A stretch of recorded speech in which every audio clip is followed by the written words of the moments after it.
Morning, ma'am. Hello, good more earnings. Good more earnings. Good more earn. Okay yun ah. Good more earnings. Good more Instead of good morning, good more earnings.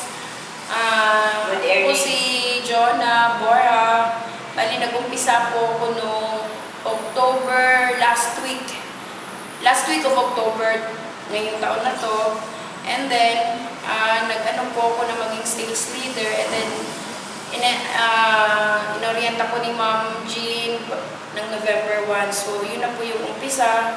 From November 1 po, siguro it took only 5 days. Nakapag-recruit po ako ng isa, dalawa. Hanggang umabot po siya na bali per day po, meron po akong isang recruit. So, until now, may recruit na po akong 15. So, hopefully, madagdagan po siya next week. Medyo busy lang po sa ngayon. And nakapag 40,000 plus na po ako sa benta. 3,000 lang ang akin, nakakayamang sabihin. Pero yung mga tao po ang kumikilos kasi syempre, kasabay doon, inaano ko rin sila, inaalagaan ko rin. Tsaka binibisita ko, tinetext ko, kumusta na. So, yun, inaano ko rin, uy, mayroong bago ngayon sa Ibon, punta ka.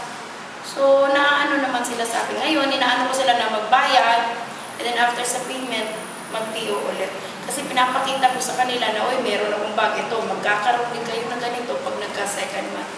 So, hopefully, sana madagdagan pa tao ko, magkaroon pa ako ng maraming benta.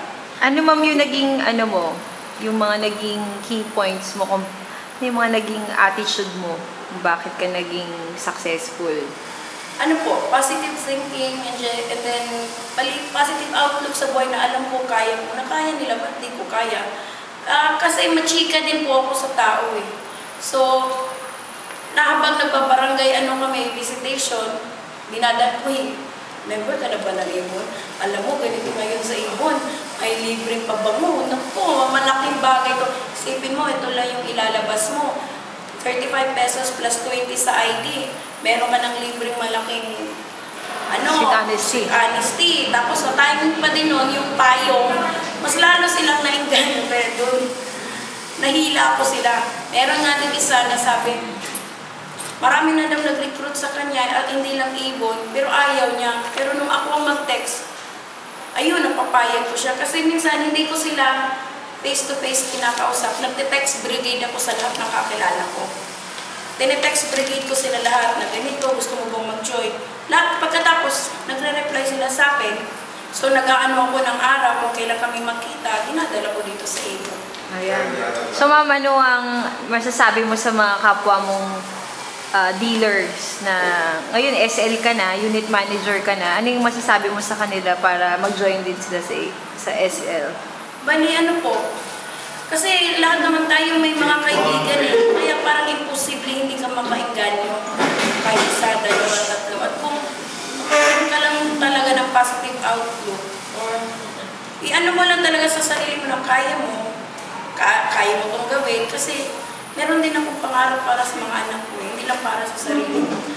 Gusto ko rin na habang kumikita, syempre, lumaganda ka rin kasi Ibon yung nga lang, hindi ako masyadong maganda ngayon kasi nasa field ako.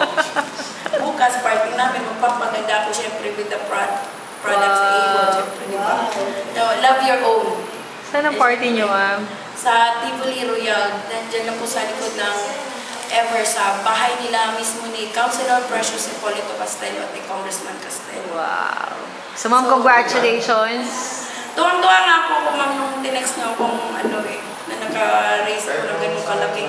So, tingin ko, ma'am, mas malaki ang makukuha mo dahil maraming mga promo nung nakaraan. So, congratulations, mama. Thank you so much. Thank you din po kay Ma'am Era na pumunta siya doon sa City Hall at na makita ko yung flyers niya doon. Ang ganyan po, nakita ko yung picture niya. Ang ganda-ganda. Kaya tinago ko talaga yung flyers niya. Hindi ko talaga winala. Tapos the next ko, punta ka doon. Ayun, yun ang pinakita ko. Talagang tinago ko yung flyers na ilang buwan na kaya yun. Record na April na siguro. April ano? Oh, yung nandun po kayo sa may